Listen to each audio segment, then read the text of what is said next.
हिंसा का एक और अमानवीय चेहरा सामने आया है। सरकार के प्रयास जितने थे वो सब बेअसर साबित हुए। आखिर मणिपुर में उग्रवादी हावी क्यों है? आखिर ऐसा क्या चल रहा है मणिपुर में जो उग्रवादी इतना ज़्यादा हावी है और सरकार के प्रयास बेअसर साबित हो रहे हैं? दरअसल अभी जो मणिपुर में घटना हुआ वो एकदम इंसानियत को शर्मसार कर देती है और अमानवीय तरीके से किसी के पत्नी के सामने उसके पति को गोली से उड़ा दिया गया। बेचारा मरने वाला मृतक दुहाई देते रह गया, लेकिन हत्यारा को थोड़ा सा भी दया नहीं है और उसके सामने ही गोली मार दिया। आखिर केंद्र सरकार जो इतने वादे करती है कि मणिपुर में शांति बहाल हो गई है, फिर भी वहाँ पे स्थिति ऐसा क्यों बनी हुई है? क्यों नहीं जो आए दिन की जो जनजीवन है वो सामान्य हो रही है? दरअसल मणिपुर में जो ये हिंसा हो रही है वो करीब 1000 दिन से हो रही है। अभी मणिपुर में राष्ट्रपति शासन लगा हुआ है और करीब 1 साल होने वाला, करीब हो गया होगा।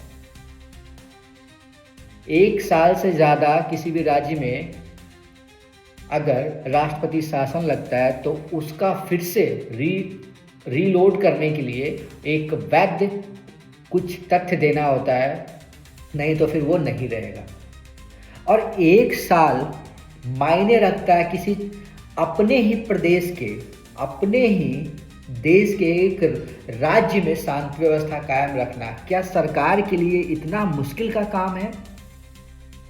या फिर एक वोट बैंक की राजनीति के चक्कर में वहाँ कुकी और मैतेई समुदाय के बीच में संतुलन नहीं बनाया जा रहा है? क्या कारण है ऐसा?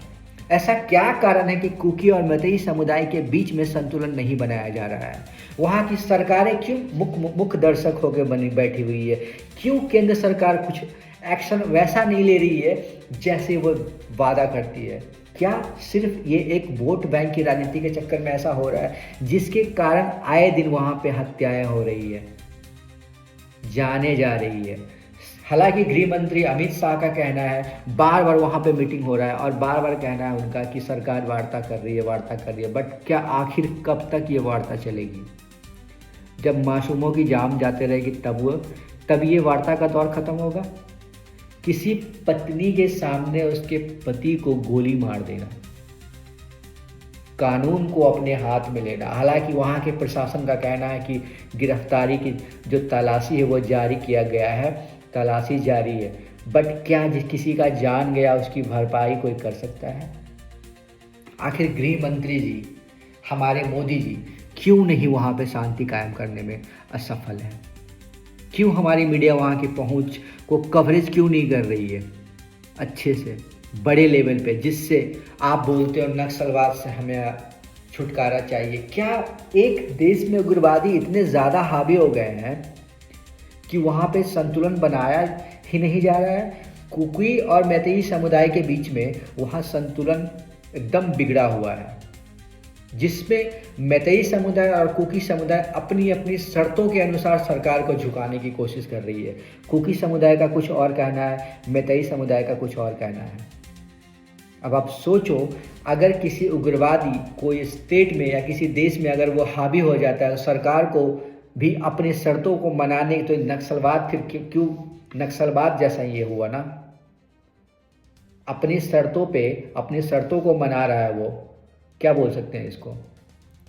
फिर भी हमारी सरकारें कहती है कि कोशिश जारी है। वहाँ राष्ट्रपति शासन होने के बाद फिर बोलते हैं हिंदू खतरे में, हिंदू खतरे में, हिंदू। अपने देश में ही हिंदू को मारा जा रहा है, जो भी है मुतई कुकई जो भी है उनको मारा जा रहा है। कितना बेशर्मी से। और सरकार मुखदर्शन 1000 दिन बहुत ज़्यादा होता है, कम से कम 1000 दिन हो गया है। सोचो 1000 दिन हो गया है। अभी हालांकि इलेक्शन होना है वहाँ पे, अब देखो इलेक्शन सरकार चाह रही है कि वहाँ पे शांति बने रहे ताकि अच्छे तरीके से इलेक्शन हो और जीवन को एक शानदार पटरी पे फिर से लाया जाए। बट स्थिति अभी ऐसा है कि ना कुकी समझने के लिए तैयार है, ना मैतेई समुदाय समझने के लिए तैयार है, और स्थिति तनावपूर्ण बना हुआ है वहाँ पे। घर से किसी को निकाल के गोली मारना, अपहरण करने के बाद ऐसी-ऐसी घटनाएँ हो रही है।